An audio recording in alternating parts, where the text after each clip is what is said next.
Unspoiled Network podcast. This is Spoil Me, covering Hellbent, chapters 10 through 15. In these chapters, well, I had talked last episode about how I didn't think Alex was likely to try and tell Mercy or Lauren about the reality of magic and what was happening. And then I was immediately proved wrong because she tells Mercy pretty much everything, it sounds like. All of it. Wow. Okay. Welcome to Spoil Me.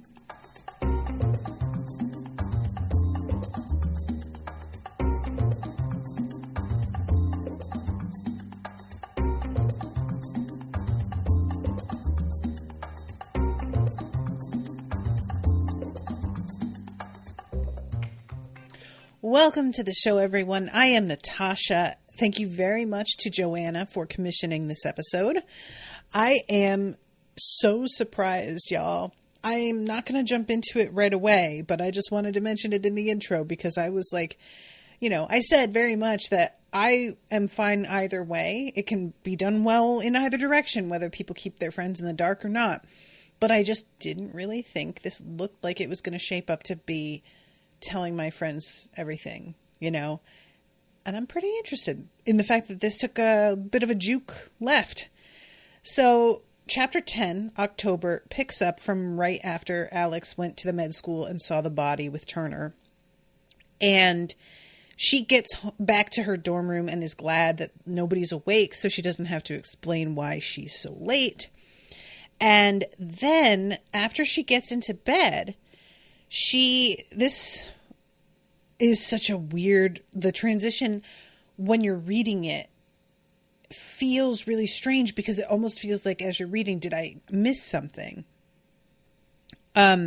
She slept and dreamed she was climbing the stairs at Black Elm.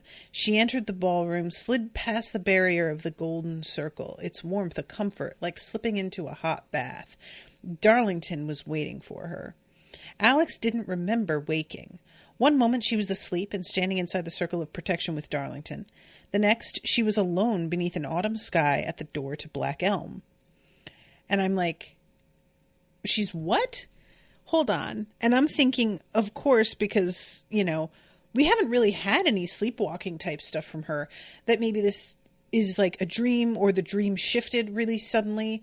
And that this is one of those things where I don't know how many of y'all have experienced this, but I know it's not uncommon. Dreaming that you have woken up and going through the routine of what you do when you wake up and then waking up for real and realizing that that whole thing was not actually happening.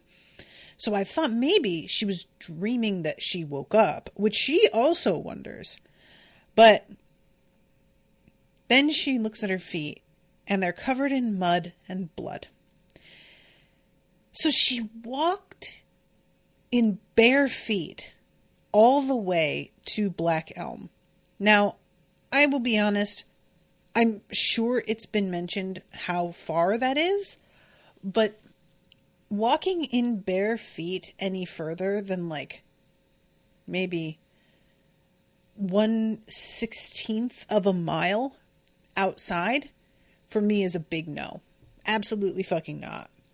I mean, that's here too, in the suburbs where I live, not in the city where you've got all kinds of things on the ground. There's going to be broken bottles. There's going to be cigarette butts. There's possibly needles. I've seen a lot of those in different, neighborhoods I've lived in. And that's all very much aside from normal stuff, just like gravel and rocks and whatever. So she is fucked up here. And eventually Dawes brings her socks and Tivas. And the last chapters, she's thinking about how working for Lethe, you should get a stipend for clothing. This really was the part where I started to be like, man, I need her to ask for an allowance for clothes. She needs to go and buy some backup stuff. And it doesn't need to be expensive, but you can go to Old Navy and you can pick up 5 pairs of yoga pants for $10 a piece on sale, and just get yourself some shit so that you know there is something in your size. Because these Tevas are way too big for her. So she's flopping around, and the fact that she's got the socks on is really, it's probably helping to cushion things and fill out the shoes somewhat, the sandals. But nevertheless, like, otherwise she's just in her sleep shorts and t-shirt. So she's got nothing with her. She has no money. She has no phone. And thankfully she thinks of a way to get in touch with Dawes, which had not occurred to me. But she stands in front of the camera and waves her arms so that Dawes gets a notification. I really, really like this idea. And I'm like thinking to myself that I don't really live in a place where I feel that the need for that much security. So a Ring camera isn't something that I've ever had that much interest in general. But for something like this, where you wind up like locked out and you don't have your phone and there's no way to get in touch with, your significant other, that is actually a use for it that I feel is a pretty practical idea. So just putting that into my pocket for later.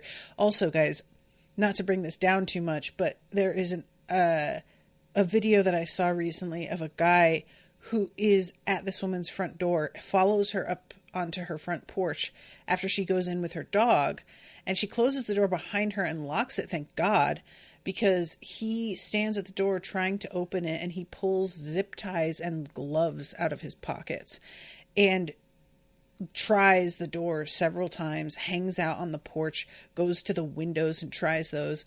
And thankfully, over time, they used this video footage to get this guy put in jail. But imagine if because she knew he was there and she called 911 and they took forever to come. If she didn't have actual video footage of him with his stuff and, him trying all of these entryways, then they probably would not have pursued it. But because she reported it and she had the video footage, they were able to do something. So, Ring cameras are starting to look a lot more appealing to me lately after some things. So Dawes says that there's a key under the geranium pot and for her to let herself in. I just wanted to, hydrangea pot. And she goes inside and intends to just wait by the stove in the kitchen. But then when she next kind of comes back to herself, she's at the base of the stairs. She has walked through half the house and is holding on to the banister. And she's feeling like she has to go up to the ballroom and isn't able to stop herself. She doesn't really, later on, she calls it a compulsion, but she's like, I don't really feel like that's quite correct. And I'm very intrigued by that. So she tries to not open the door, opens it anyway, and winds up in the room with Darlington. And he speaks to her. And I found this truly shocking because I had assumed, due to the fact that he hadn't responded to them being in the room before, and due to the fact that he never opened his eyes and looked at them, that he wasn't even really aware that they were there. But he is speaking to her here, and I can't tell why he didn't to begin with. Why did he wait so long? I don't know. So he speaks to her, and he's actually sounds so much like himself that she is, if anything, almost more freaked out, because I think she was expecting, due to how different he looked, for more to have changed about his voice and maybe even his personality. And instead, he seems mostly exactly himself. It's just the voice echoes, which I imagine is partially due to him being inside the circle. I'd like you to bring me some books if you would. I'm bored. I realize that speaks a lazy mind, but... And she says, you're naked, right? I'm a demon, not a dullard, Stern. But my dignity has long since been left in tatters. And you didn't dress for the occasion either. So, when she says, "You dragged me here," he says, "I didn't drag you anywhere." And she says, "I was compelled." But that wasn't quite right. It hadn't felt like the coin of compulsion, or Astrum Selenus, or any of the other strange magic she'd encountered. It had felt deeper. "Interesting," he said, in a voice that didn't sound interested at all. And I'm really, like, she's saying it felt deeper, and I'm wondering if, like, the wheel walking thing is linked to hell somehow. You know, the fact that she had such an effect on him when he was drugged at Manuscript, and that he pledged himself to her the way that he did. There has to be some demonic connection. Like, maybe her father was a demon or something. I don't know. Her father is certainly a weirdo, not a regular person. A demon, I don't really know what demons are capable of or what they, like, how they work. So I'm putting that out there as simply just because of the context of Darlington. But also trying to put together why it is that the warmth of the circle would feel comforting in her dream. Because that says a lot of different things.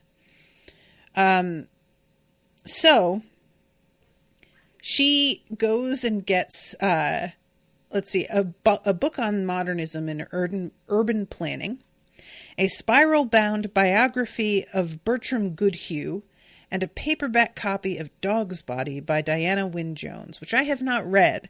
When she brings it back, he says something about how Fire and Hemlock by Diana Wynne Jones would have been more appropriate, and I have read that. For Spoil Me, actually, and it was really good, but very strange. But yeah, she mentions the collar, which is really too big to be called a collar. It's stretched from his throat out to his shoulders, like something a pharaoh might wear. And he says a few things here that come up later. "Would that I might make thee love books more than thy mother." And she remembers him wrapping his body around her. "I will serve you till the end of days." She is expecting that the books will burn when she pushes them over the circle edge, and they don't. Stories exist in all worlds. They are immutable, like gold. I've got to confess, I'm not really sure what that means. This is the kind of thing that I feel like I'm tempted to say that it's deep, but purely by virtue of the fact that I personally don't really understand it. And that's always a fool's thing to do. Just the fact that you don't get it, you think it means more than it does. So I'm not, because like the whole thing with stories is that they can change a lot, like quite a lot. So calling them immutable, I don't really know what he means by immutable. You know what I mean? I don't get it. I just don't get it. So curious to y'all, if you have theories on this and want to share, please do. And he tosses a paperback into the air. Without thinking, Alex reached for it, realizing too late she was going to breach the circle. She hissed as her outstretched arm struck the boundary, but nothing happened. The book landed in her palm with a loud smack. Alex stared at her arm, on the other side of that golden veil. Why hadn't she burned the way Dawes had? And here I'm thinking, it's because she killed somebody. I had forgotten the first time reading this that Dawes has also killed somebody. So I was giving her a pass on this that I think now is due to her parentage, but at the time I thought was because of being a murderer. And her tattoos, like, come alive. The wheel spinning, the lion atop it prowling over her forearm, the peonies blossoming, then losing their petals, then blooming once more. She drew her hand back, dropping the book. What the fuck? And we don't get any explanation on this in this section. She worries for a second that he can get out. He assures her that he can't. And he says if he tries, he feels less human. And then she says, what are you, Darlington? What are you, wheel walker? How do you know that word? Sandow. You saw him behind the veil? Are you afraid to say it, Stern? You know where I've been. My host was happy to welcome Sandow to his realm, a murderer who killed for gain. Greed is a sin in every language. The two expressions flickered across his face at war, one of distaste, the other of almost obscene satisfaction. Some part of him had liked punishing Sandow, and some part of him was disgusted by it. And then he tells her to find the gauntlet, and when she asks if he knows where it is, would that I did, but I am just a man, heir to nothing. Find the gauntlet, make the descent. I can't exist between two worlds for long. Eventually the tether will snap. Whatever I am will be unleashed on the world. I have appetites, Stern. They are not entirely wholesome. His clawed fingertips pierced the golden circle, and Alex stumbled backward. Darlington seemed to shift. He was taller, broader. His horns looked sharper. He had fangs. Then he seemed to yank himself back to the center of the circle, sitting once more, as if he'd never moved. And I feel like almost everything he says here is going to turn out to be part of this puzzle. The fact that demons love puzzles turns out to be key. Basically, a lot of what he's saying is riddles that they wind up figuring out the clues he's giving, because of evidently what it seems to be, whether it's because of his personality changing due to being a demon or whether there are rules imposed upon him, he can't directly tell her what to do, but he can couch clues about next steps in speech to her that doesn't seem relevant at the time. And then she has to sort of piece things together like it's code. So we'll get to some more of that a little bit later. So Dawes comes in and she explains about the sleepwalking and everything. And he says he doesn't have much time. He'd have no reason not to tell us, said Alex. He might not be able to. It depends on how much demon he's become. Demons love puzzles. They remember they never move in a straight line. And then Dawes points out he could have named his host, whatever god or demon or hellbeast he's in service to, but he didn't. And when she mentions the greed thing, he's like, well, maybe he's bound to Mammon or Plutus or Gullivig or some other god of greed. Which I'm wondering if sin in any language means something. Like maybe translating the word will help figure out who it is that he's in service to. I don't know. But anyway, he asks for books and she brings him some. He said something about loving books more than his mother, and Dawes says that's an Egyptian proverb. And then when the books didn't burn, he said stories were immutable. When was the Sterling Library built? And Dawes says 1931 people hated it. And then all of a sudden says they said it looked like a church. And both of them realize that's what is hallowed ground. That is the clue about where the gauntlet actually is. The architect died suddenly and someone else had to take over. James Gamble Rogers. He was in Scroll and Key. Punter is another word for gambler. Johnny and Punter's friends built a gauntlet on hallowed ground.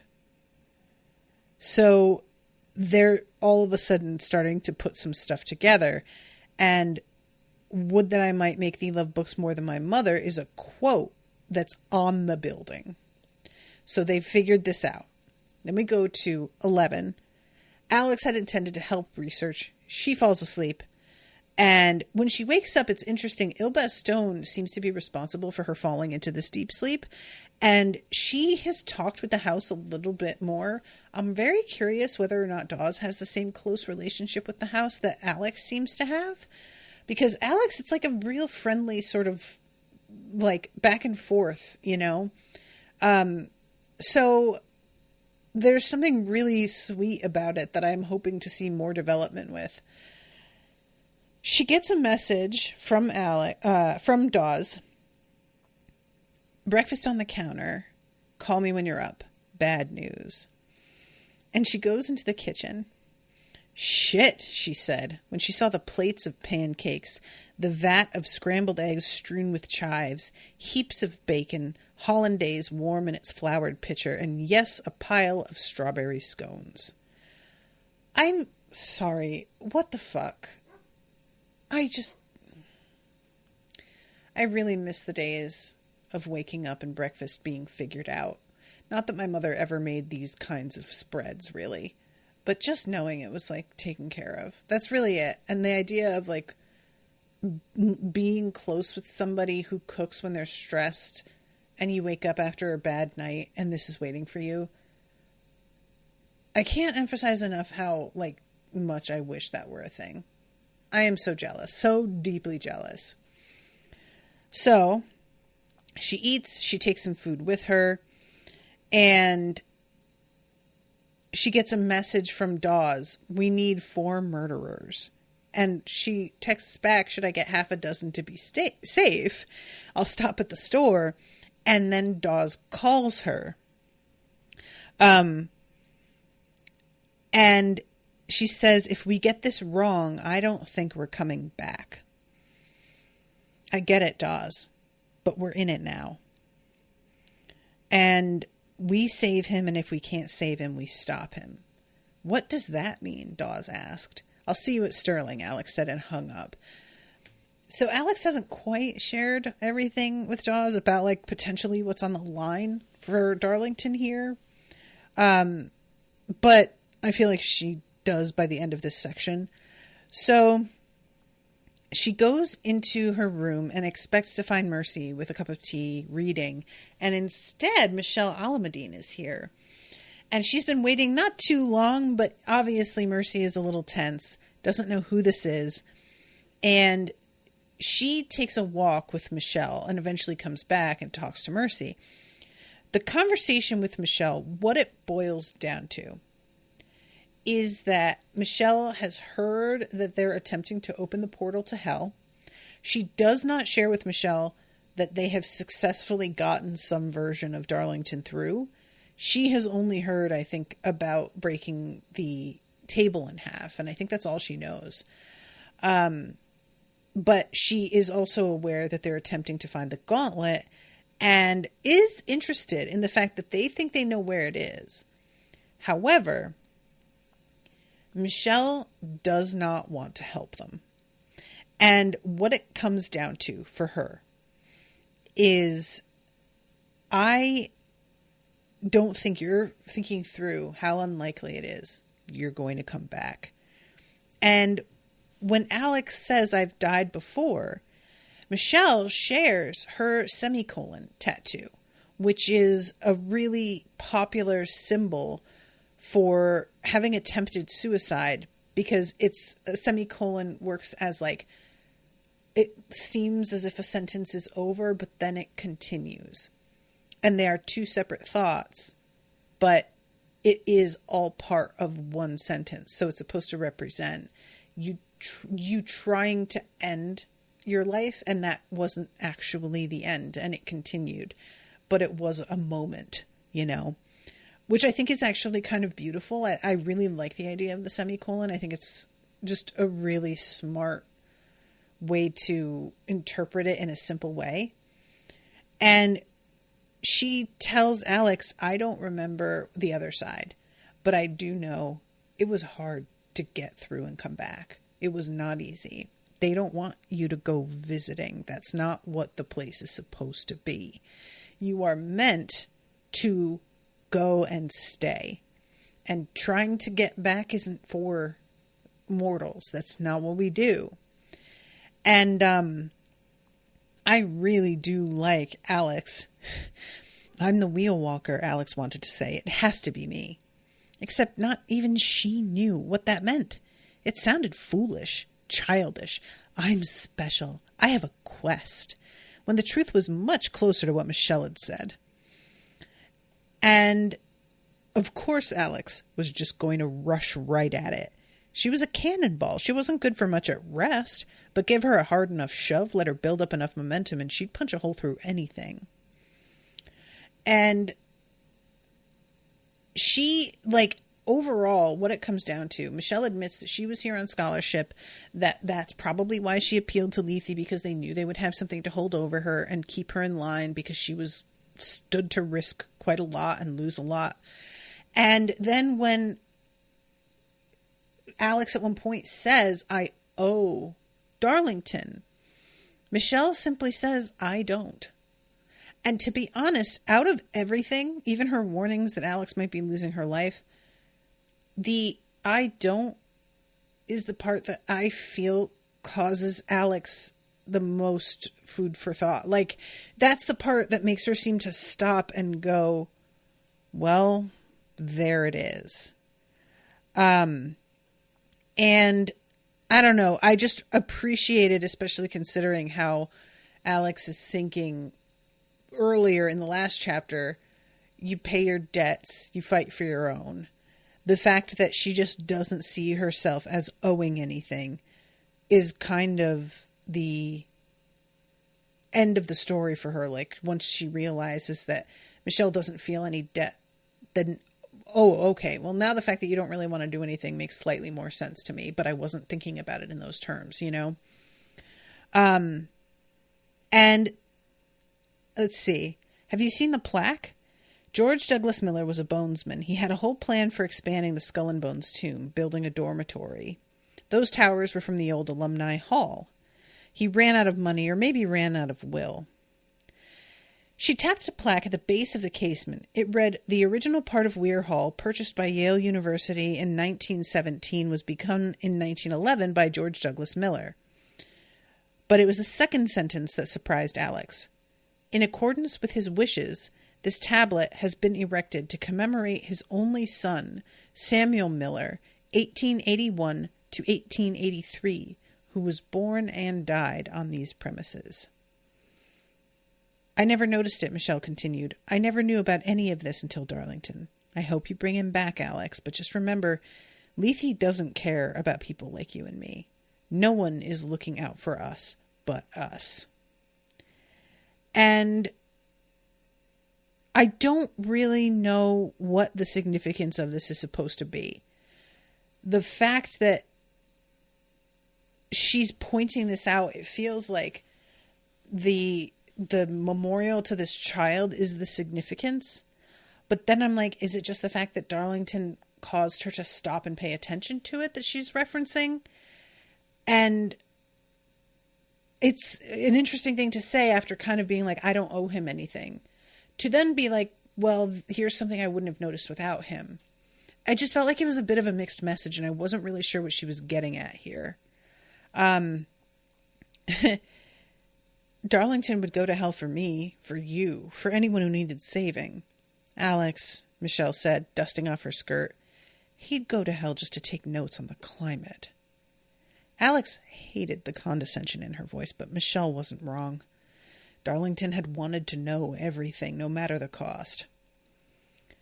And after Michelle walks away, there's this little voice next to Alex. That's me. I'm glad they put my name on it. The little gray with crisp curls had perched on the window beside the plaque. And she doesn't respond because she doesn't want the grays to know that she can hear them. And I'm really curious whether they know anyway. I don't know, So this is when she goes back to Mercy. And Mercy says, is this going to be like last year? You disappearing and nearly getting killed. And then we have a long talk. She starts off with, we need to talk about what happened to you last year. Mercy ate most of a pancake, and Alex made coffee for both of them, and then she started talking about the societies, Darlington, the mess of their freshman year. Mercy's eyebrows rose slowly higher as Alex's story spilled out. Occasionally she would nod, but Alex wasn't sure if she was just encouraging her to continue or actually taking it all in. So, is that where you got the tattoos? And it didn't occur to me. Them bitches just appeared overnight. Like, it wasn't even I had completely forgotten that it would look like she just went out and got tattooed. Darlington helped me hide them for a while. Using magic? Yup. Which is real. Yup. And super deadly. It is, said Alex. And kind of gross. Very gross. I prayed a lot this summer. Alex tried not to show her surprise. Did it help? Some. I went to therapy, too. I used this app and I talked to someone for a while about what happened. It helped me stop thinking about it all the time. I tried talking to our pastor, too, but I'm just not sorry Blake's dead. And it's interesting the way she says that, because obviously the pastor is trying to encourage forgiveness. But what I find really telling is, and you know, there are female pastors, but I'm assuming that this is a male pastor. And they're not going to understand usually men.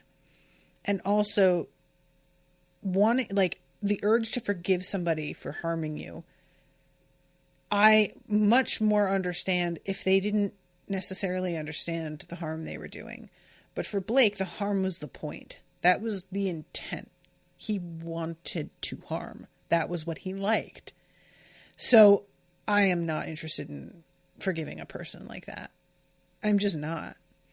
And I really love the fact that Alex says, I don't know how to forgive and I don't think I want to learn. I was like, fucking egg.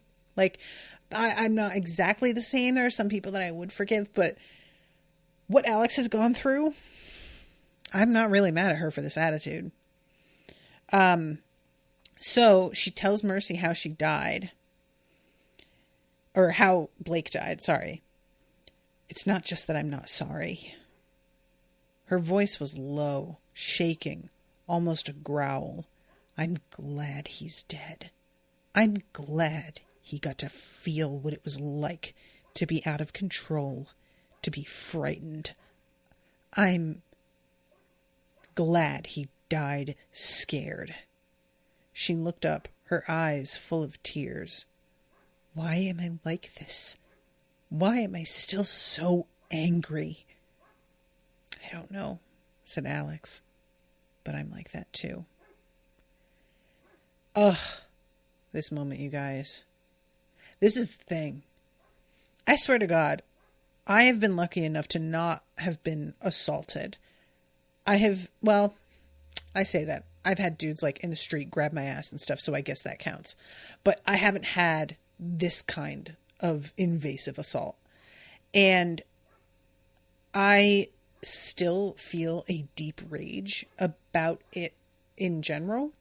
So I can't imagine how much worse it would be if I had experienced it. The kind of like overwhelming anger.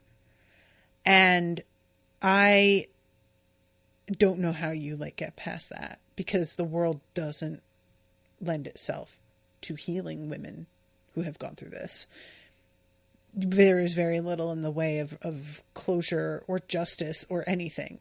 So, and when she says, why did he pick me that night? What did he see? He didn't see you at all. People like that, they don't see us. They just see opportunities, something to grab. And they don't see us, I feel like, is a really good way to say it. That helps with pulling your own fault out of the equation, because Mercy's trying to find out what she could have done to not be a target.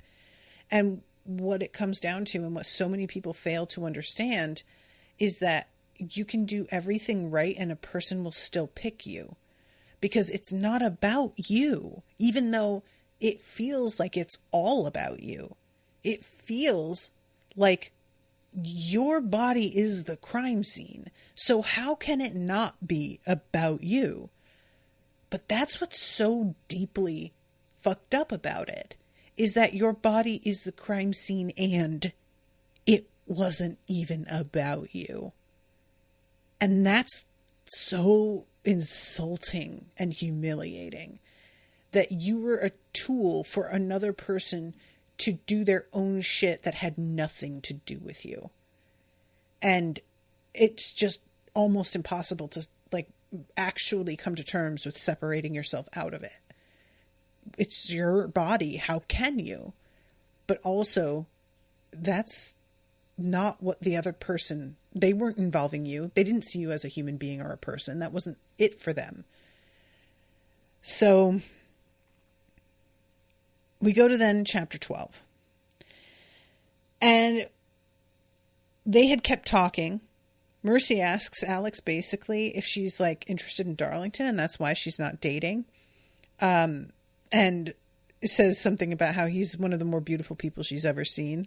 I love when Alex says he has horns, and she says, I have a birthmark shaped like Wisconsin.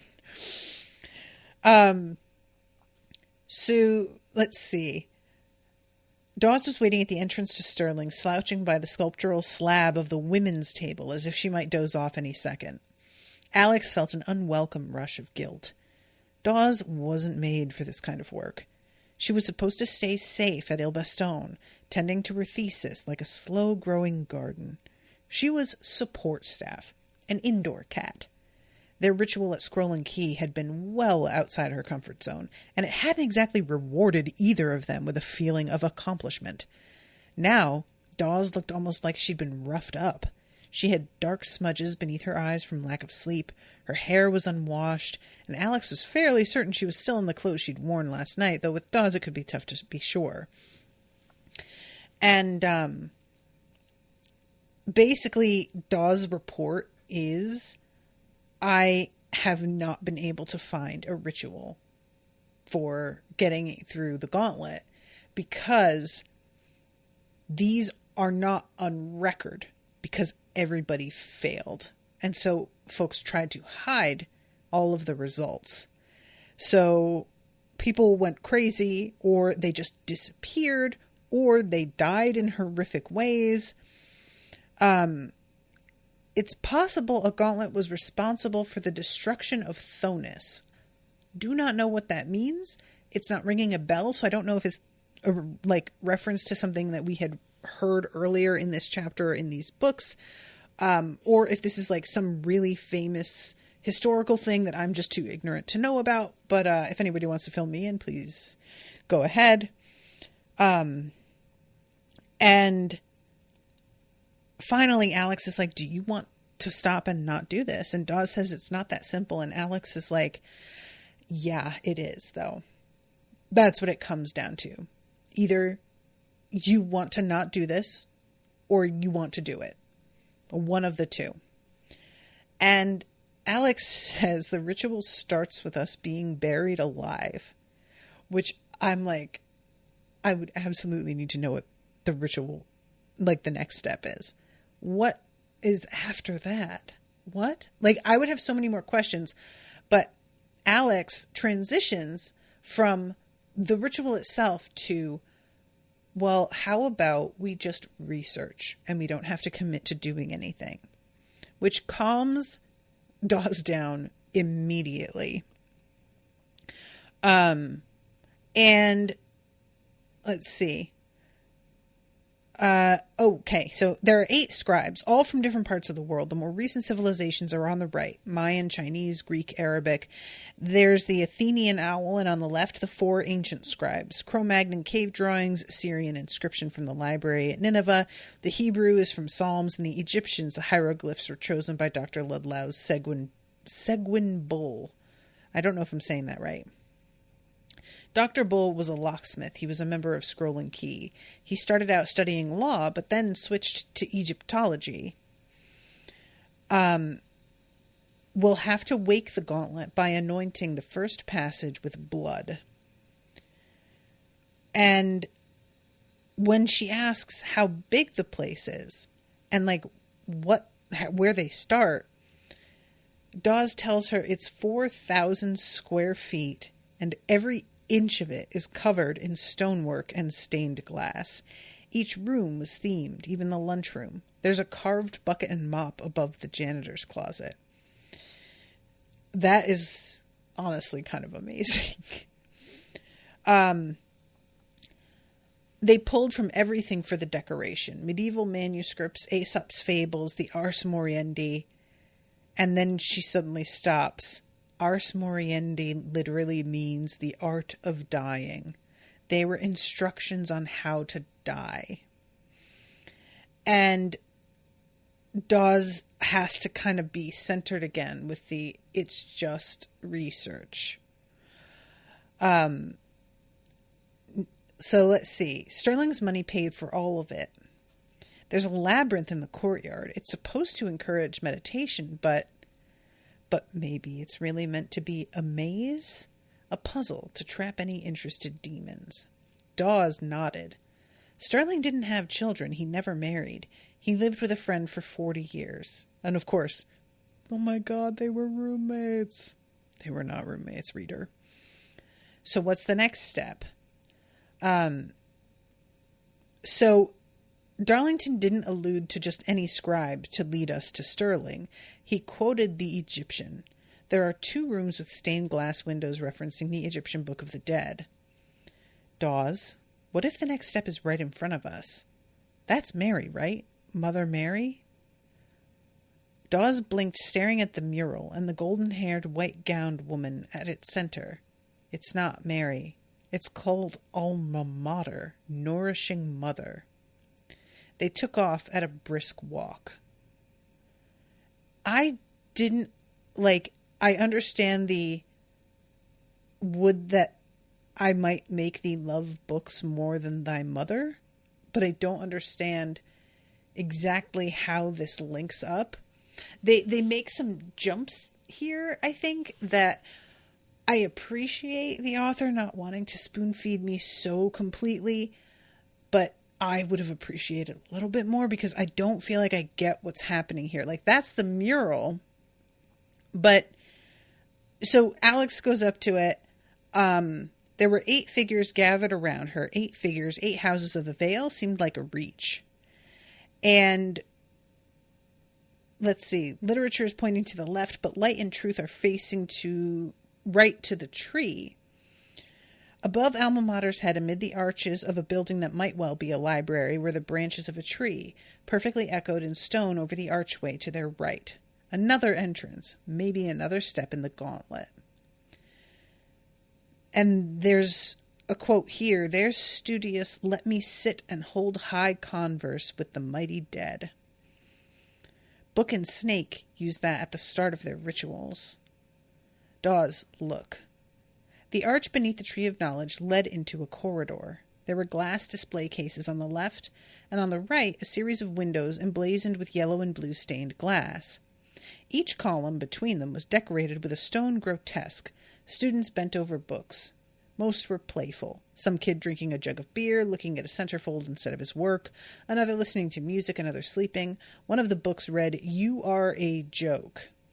Alex had just walked right by them without noticing, until Darlington had pointed them out. And let's see, Dawes is finding the page in her Gazette. Architecture is his specialty. The only description is, quote, "reading an exciting book." And yet they were staring straight at death, skull peeking from his cloak, one skeletal hand resting on the stone student's shoulder. There, studious, let me sit and hold high converse with the mighty dead. I think we're being led down the corridor. Where does it go? So they walk to the end, and there was another low archway ahead, but strangely bare of decoration. Whoever wrote this made it impossible to find anything. If it isn't deliberate, it's a crime. Woodcuts by someone named Jost Ammon. Dawes had pronounced Jost as Yost, but seeing it spelled on the page, there was no mistaking it. Would that I did, but I am just a man, heir to nothing. Just a man. Just a man. They were in the right place. All right, look. I'm not saying she's wrong, because she's clearly not wrong. But it feels so very thin. You know what I'm saying? It does.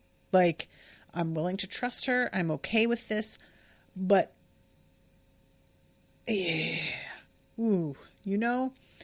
What's sort of funny to me here is, like, what this is reminding me of is, oh my God, what is the, you guys are gonna fucking know what I mean. It was made into a movie with Tom Hanks, and I keep wanting to say Angels and Demons, but I think that's like the sequel, The Da Vinci Code. And it feels like that, except what I really like about this is that there is somebody like with them feeding them clues, versus in the Da Vinci Code or in something like, say, National Treasure, the assumption is hundreds of years later, a person will come together and like find these clues, which feels a lot less likely to me that anybody's clues would last the test of time with all of the changes that happen in architecture and all the changes that happen in locations and buildings and whatever.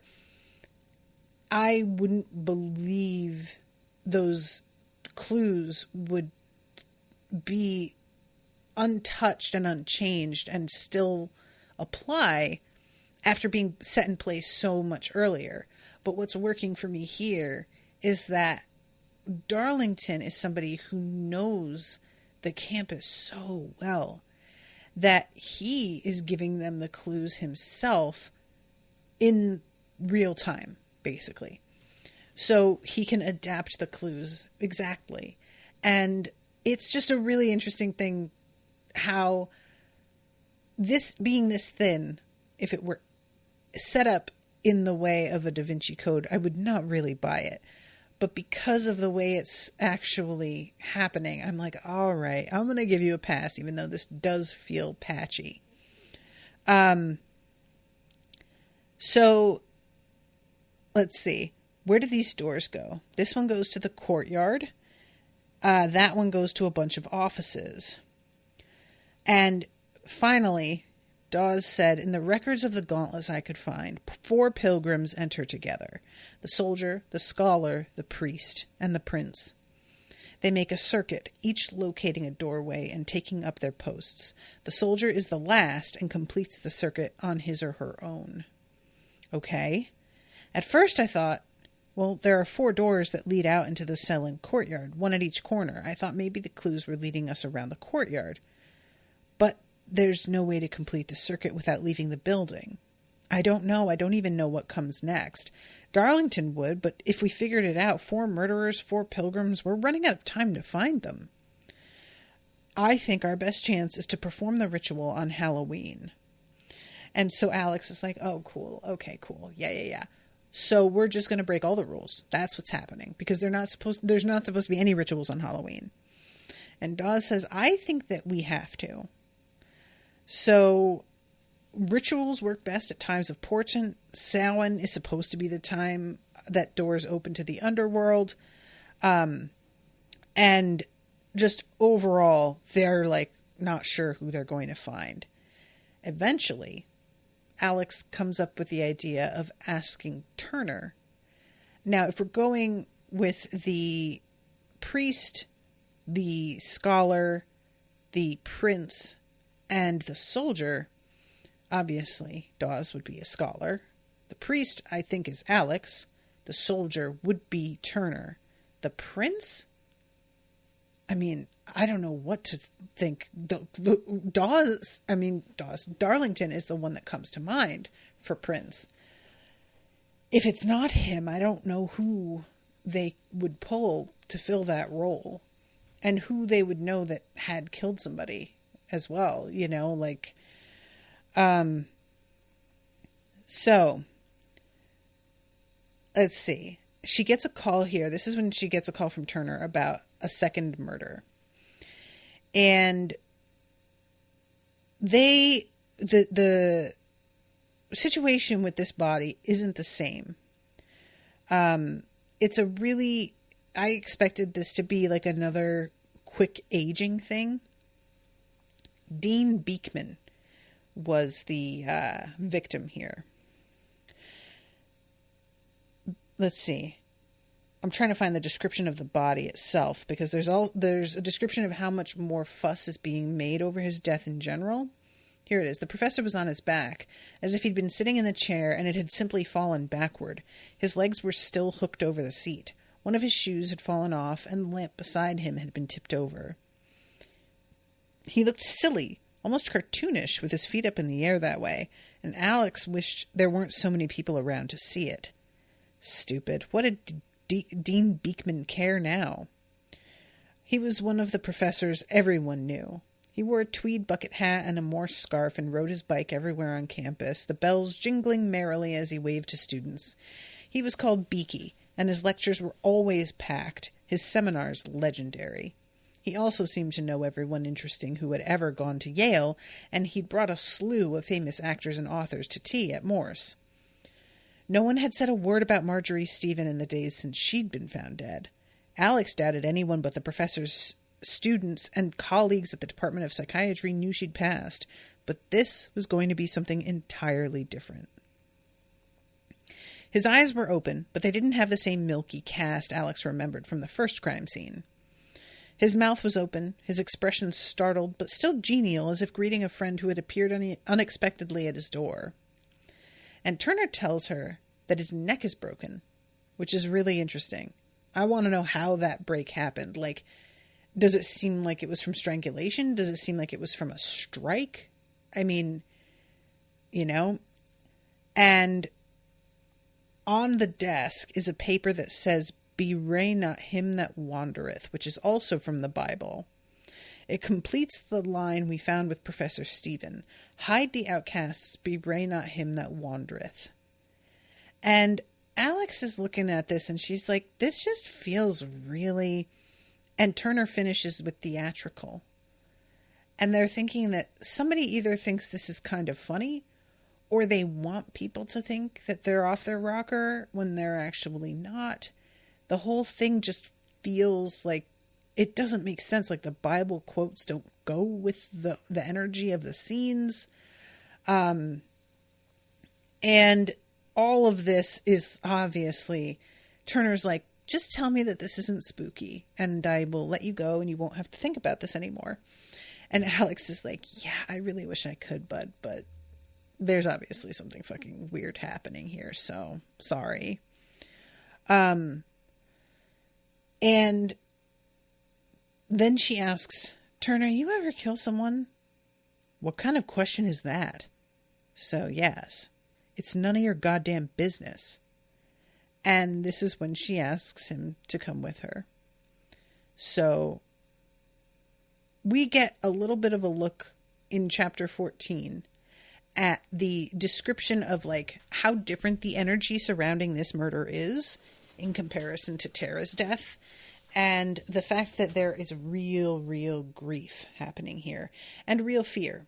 You know, this guy was murdered on campus and there is like going to have to be some damage control from the university. Suspected robbery. Police already pursuing a strong lead outside the New Haven community. That smacked of spin.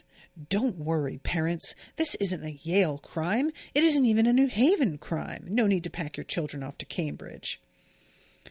And finally, the like speeches that people are giving about the fact that like this man was such a father figure. And I was really glad that we get some information from, it's not really information, but it's just a really quick thing from Dawes later. She truly seems like shocked and upset at the fact that this man is dead. And when Alex says, did you know him? She says, of course I knew him, with a sort of energy to me that is just like everybody knew him. He was that guy. So I like, you know, not that we can necessarily trust everybody's opinion of a dude, because we all know how that can fucking go. But I do really appreciate there being somebody who isn't like doing a public speech seeming to be very affected by this guy's death, because I can trust that this is Dawes' real feelings and not just something that's been sort of prettied up. Because you know how that can be when people talk about a person who's died. They leave out all of the fucked up things they did and make them seem like they were this treasure. And maybe they weren't seen that way by most people. But the fact that Dawes has the reaction she does to me points to the fact that this guy is indeed what he seemed to be, at least to Dawes. Not that she hasn't been wrong before, because she didn't think anything about Sandow either. So they have him come to Black Elm. And this poor Turner, honestly, that's all I can say. Like, he is just not ready for what happens here. He sees Darlington, and at first he just wants to be like, this isn't, no, this has nothing to do with me. I'm not doing this. And then Darlington speaks, and he sounds so like himself that Turner can't help but stop and be like, wait, is that really you? And he says, I'll solve the case on my own with good old detective work, hide the outcasts and all that shit. Bewray not him that wandereth, Darlington said, finishing the quote. That's the one, Turner said uncomfortably. Told you, whispered Alex. Who was killed? A professor at the Dean of Morse College. 2 bodies, mused Darlington. Then a faint smile crossed his face, mischievous, almost hungry in its glee. Nothing human about it. There'll be a 3rd. The hell does that mean? Exactly. Explain yourself, Turner demanded. I always admired virtue, Darlington murmured, but I could never imitate it. And obviously that's going to be something, but God help me, I don't know what it is. And this is when they get interrupted by a notification on Dawes' phone. I wish that I had more time left because this deserves more time given to it. I'll talk about it more in the next episode as well, but I'm going to give some big strokes here. Basically, Alex is going to handle them, and what she does is she pulls in the gray of Dawes' grandfather to use his memories so that she knows what to say to these people. And it's really interesting because he isn't a regular gray. This is a different vibe. He is like in the present in a way that grays, and when I say the present, it's like he's stuck in the present of the past. Does that make sense? Like it feels like he's almost reliving an old moment. It's weird.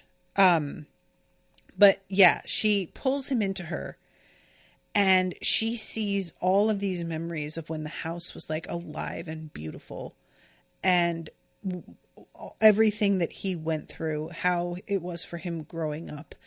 And eventually his wife, who was an alcoholic, and watching her drink herself to death. He was holding a child in his arms, his son. No, his grandson. A second chance to get it right. And not like his fool of a son, weak-willed, flitting from one failure to the next, an embarrassment. If Daniel hadn't looked so much like an Arlington, he would have suspected that his wife had found some weak-chinned artist to spend her afternoons with. And what I find really fascinating here is that his contempt for his son feels valid. In a lot of things, the parent having this kind of contempt for their child feels really cruel. And it often will be like that child was desperately trying to succeed and please their parent and they never could. And their parent had unreasonable expectations and just were looking for the failure in their kid all the time, despite their kid's best efforts. But the vibe that you really get with Darlington's dad is that he is exactly the weak-willed shit that his grandfather thinks he is. And that's not as common. A parent who really sees their kid for what they are. Usually they see them through a lens. Either making them seem worse and more of a failure than they are, or not seeing the flaws in them and giving them credit where it is not due. So I found it really interesting that he actually feels like he's got a very valid reason to be this angry at his son. And we find out that Darlington gave him a morphine overdose. And that is who Darlington killed in order to turn into a demon. Not in order to, like it wasn't for that intent, but I didn't know who he could have murdered, and that's who it was. So, and he was there watching Darlington make that like brew that almost killed him, desperately trying to stop him. And there's something really sweet to me about knowing that he's been watching over Darlington this whole time, and how, like, I don't know, just the fact that he's still there with him, it's sort of sweet and awful, you know? So Alex throws up because this is a lot, and then manages to get to the door, and she's sort of thinking about how she's going to present herself. She covers up her tattoos, and then she decides that she's going to channel Salome, the president of Wolf's Head. Rich, beautiful, used to getting her way. So she basically opens the door. The woman, Harper, the name came with Alex's doubled vision. Her sight, coupled with the old man's eyes, was tall, lean, and dressed in perfectly tailored wool trousers, a silk blouse, and pearls. The man, contempt, pure and seething, rose up at the sight of him.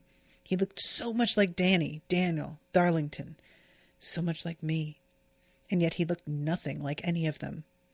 Alex had met a lot of low-level cons in her life, people who were always looking for the shortcut, the easy fix.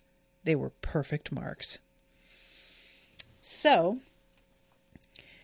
she says he doesn't want you here. I don't know who you are, but I want to speak to him now. Out of money again?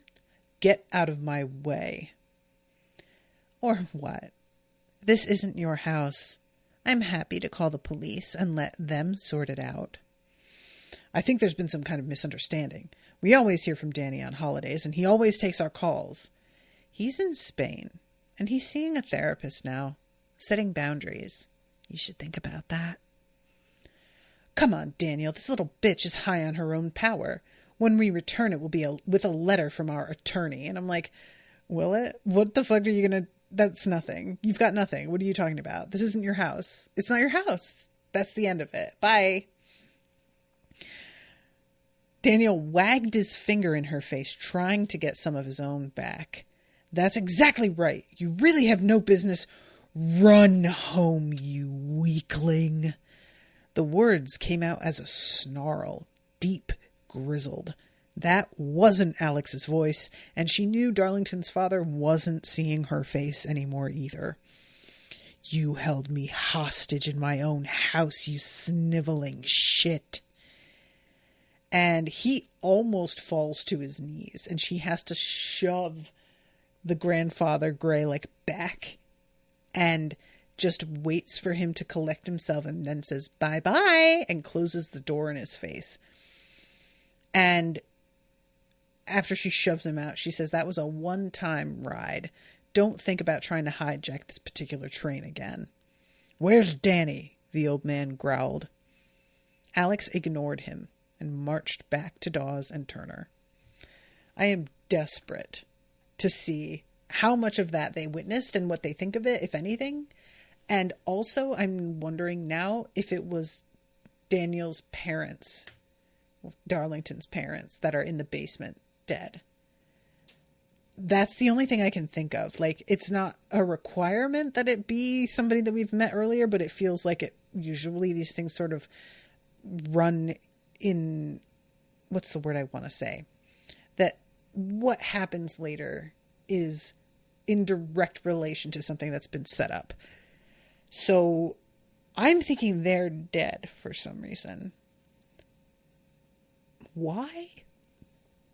I don't know, but if there's anybody that Darlington, if he were to get loose, let's say, if they don't manage to like fix things and he gets out of control and his parents are near the house, I could see Darlington's anger toward his parents and the demon nature in him coming together to become something very difficult to deal with and vicious.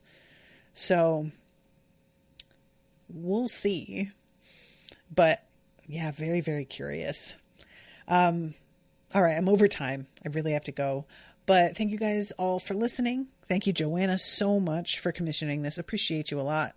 And until next time, toodaloo, motherfuckers.